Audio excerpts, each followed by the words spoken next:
Okay, guys, we are back for chapter 3. This chapter is called Rival. Rival, chapter 3. Here we go. As the last heat of summer fades, Mother teaches Pounce and Wag to dig a den. I watch them go and remember the porcupine, and now is my chance. Sharp, I found something to hunt. Is it elk? It's something better. If it's not elk, I'm not interested. Warm and I can do it by ourselves, then, and I turn away, tail held tall, and Warm walks away with me. Do not look back, I say under my breath. There is a scramble of running paws, and then the 2 quick steps that come before a pounce. I roll to the side, and Sharp hits the dirt. I love it when that happens. My joy is short-lived. With a growl and a snap, he pins me to the ground.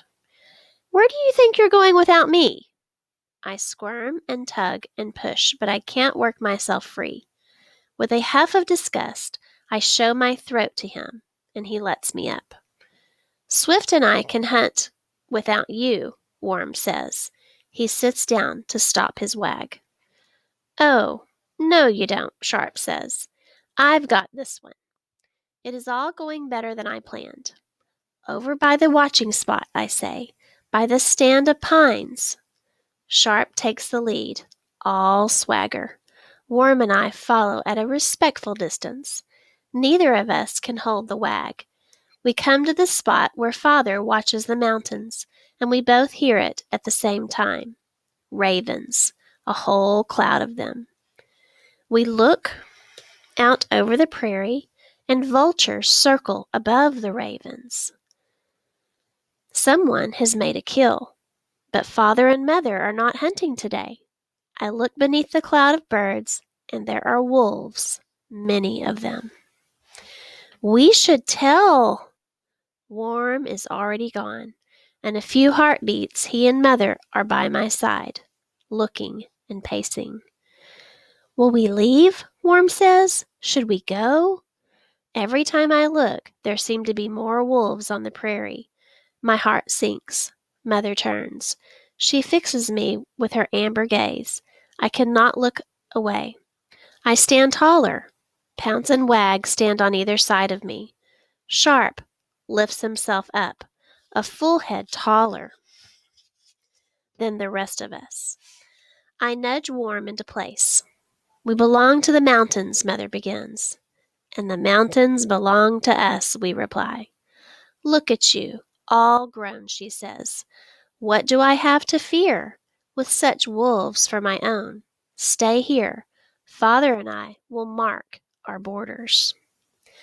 They run off together to wet mark the trees at the edge of our home ground to send a message to any who would cross. When they come back, we have a howl. Such a howl. Loud and long into the night. We push the stranger wolves away with our song as the first chill of winter whistles down our mountains. A few days later, now notice the little paw print here. I noticed that the author has done, or the illustrator has done a little craft move here. So it seems to me like anytime there's like a change of setting or a time, they use this little paw print to indicate that it's a new time. Or maybe even a new setting area. So here we go. A few days later, when the yellow and brown leaves are thick on the ground and the wind has biting teeth, and the home stream is silver and slippery at the edges, Father calls us to our first hunt. Before we followed the pack and waited in the trees, breathless, as our betters thought brought down elk, hunters ate first. But then we charged in for our share. So the hunters got the first bite, and then they charged in for the rest. Come, Father says, we are many wolves now, and elk are fewer than they have been. Father leads us to a broad open meadow between 2 rocky ridges with an iced-over stream running through. We stop on the windward side, where the herd cannot smell us. The elk kick at the snow, where it is shallow to uncover the last frosty stalks of grass. They nibble at the shrubs. We must run them first to see who stumbles, Father says. I will run on the sunrise side of the herd with Sharp and Wag. Mother and Song and Pounce will run on the other. My tail drops to the ground. He does not want me in the hunt. I will never be a lead wolf if I cannot take down meat. Worm, you stay on the high ground and keep the herd from running upstream, he says. Worm bristles out his golden gray fur with pride. It is an easy job. Elk would rather run downhill than up, but it is high to the pack. Swift, you run ahead of us and cover the low ground. Turn them uphill. The more we can make them turn, the easier it will be to make one stumble. Yes, I stifle a yelp, but I am all Wag. I can outrun the whole pack. Everyone knows. I bump shoulders with Sharp and bite his ears to say so. I will pay for that later, but I do not care. This is my chance. If I do better than him in the hunt, he will never step on me again. Or Worm either. Father nose points us into our places above the snowy meadow, where elk are browsing unaware. The wind blows toward us, hard and cold, and the hunt is a fire inside me. I will be the wolf to feed my family. I crouch in the shadow of the trees and wait for Father's signal. In all the hunts I have watched, victory came when the pack burst onto the herd like one sweep of the wind. And then, with no signal from Father, Sharp leaps into the open and lets out a yip, and the whole herd looks right at him.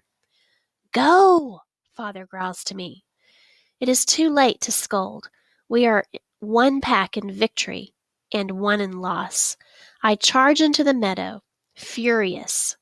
I will not accept loss on my first hunt. Drifts of snow at the meadow's edge churn up and around my shoulders. Worm veers uphill. No harm will come to him there. Mother takes her hunters around one side of the herd, and Father takes his around the other. I stretch out my run. Faster, downhill. I see Sharp take a flying leap at the very first elk in his reach, and he misses.